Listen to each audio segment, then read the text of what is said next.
మంది ఇలా ఇంటర్మీడియట్ విద్యార్థులు మైనర్ విద్యార్థులు ఇలా ఆత్మహత్య చేసుకుంటే మరి ఆ తల్లుల బాధలు ఎట్లుంటాయి ఇప్పుడు గుర్తొస్తున్నాయన్న. ఆ కష్టంలో కూడా వాళ్ళకు అండగా ఉన్న వ్యక్తి ఈ బండి సంజయ్ అన్న. ఒక అమ్మాయి ఇంటర్మీడియట్ అమ్మాయి అన్ని సబ్జెక్టులు హైయెస్ట్ మార్క్స్ కానీ సోషల్లో 0 మార్క్స్ అన్న. 95 సోషల్లో 0 మార్క్స్. ఇది తప్ప కాదా?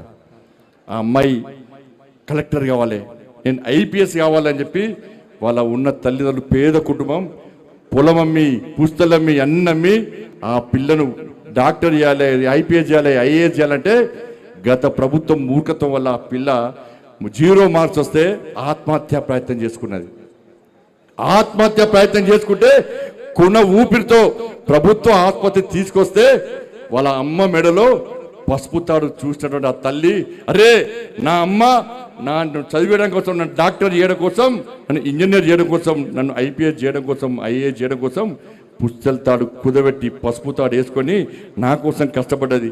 నేను చచ్చిపోతే నా తండ్రికి అన్యాయం చేసినని చెప్పి కొన ఊపిరితో నా తల్లి డాక్టర్ గారు నన్ను బతికించండి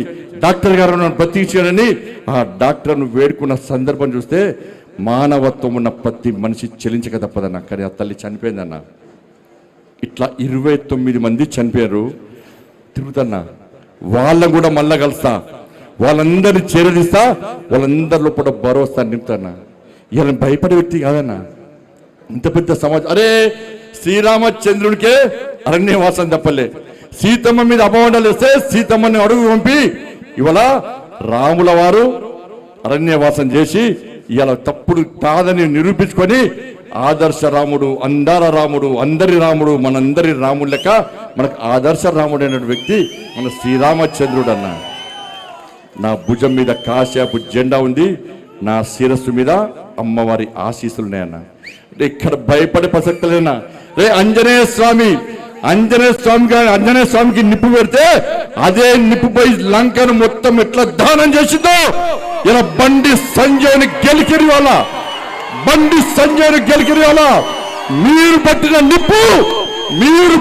నిప్పు ఒక ఆంజనేయ స్వామిలాగా ఈ దళారుల వ్యవస్థను, ఈ అక్రమార్క వ్యవస్థను, ఈ కుటుంబ వ్యవస్థను, ఈ అవినీతి వ్యవస్థను పక్కా దగ్ధం చేస్తా, దహనం చేస్తా, ఇదే కాసాపు జెండా పడతా తెలంగాణ మొత్తం చుట్టుమిట్టి ఈ రోజు ఎవరైతే కుట్రలు చేస్తుండో, ఎవరైతే కుతంత్రాలు చేస్తుండో, ఎవరైతే నా కుటుంబాన్ని బజార్లో వడేసిండో, ఎవరైతే నా కార్యకర్తల లోపల ఆవేదన రగిలించిండో, నా పార్టీని ఇబ్బంది పెట్టిండో, నా కార్యకర్తలను ఇబ్బంది పెట్టిండో, ఏ ఒక్క వ్యక్తిని కూడా విడిచిపెట్టే ప్రసక్తి లేదన్నా. తప్పకుండా అదే జోస్తోని ఈరోజు హిందూ ఏకతా యాత్ర ఇంత ఘనంగా నిర్వహిస్తున్నామన్నా. హ్యాట్సాఫ్ మీ అందరికీ. మీరు అందరూ అనుకుంటున్నా బండి సంజయ్ బాధపడుతుండు, బండి సంజయ్ బాధపడన్నా, నేను బాధలు పడ్డోనే అన్న, నేను బాధలు భరించరునేనా. ఏ రోజు నా జీవితంలో ఎంజాయ్ చేయలేను. నేను ఏదైతే జెండా పట్టినో అప్పటి నుంచి నేను పడ్డాయన్ని కూడా కష్టాలే అన్నా, నేను పడ్డంత కూడా బాధలే అన్నా, నేను పడ్డంత కూడా ఇబ్బందులే అన్నా. కానీ ఏ రోజు మీకు బాధలు చెప్పుకోలే అన్నా. ఈ సమాజమే నా కుటుంబం భావిస్తున్న తరంలో నా కుటుంబం మీద రాలేసి నా కుటుంబాన్ని బజార్ పాలు చేస్తే తప్పు నాదన్నా.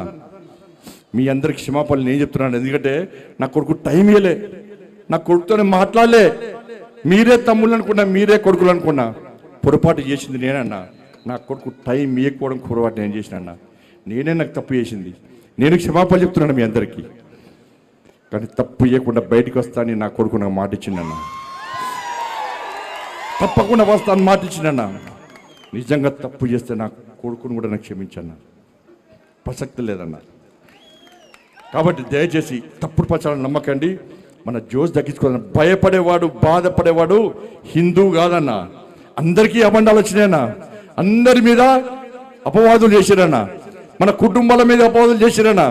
కానీ భయపడి ఇంట్లో కూర్చుంటే రాక్షసులు ఇంకా రాక్షసులు అవుతారు.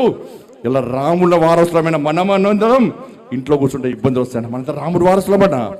రాక్షసి సంతతి మనం సవాల్ చేస్తుందన్న, మీరా మేమా అని చెప్పి ఆ రాక్షసి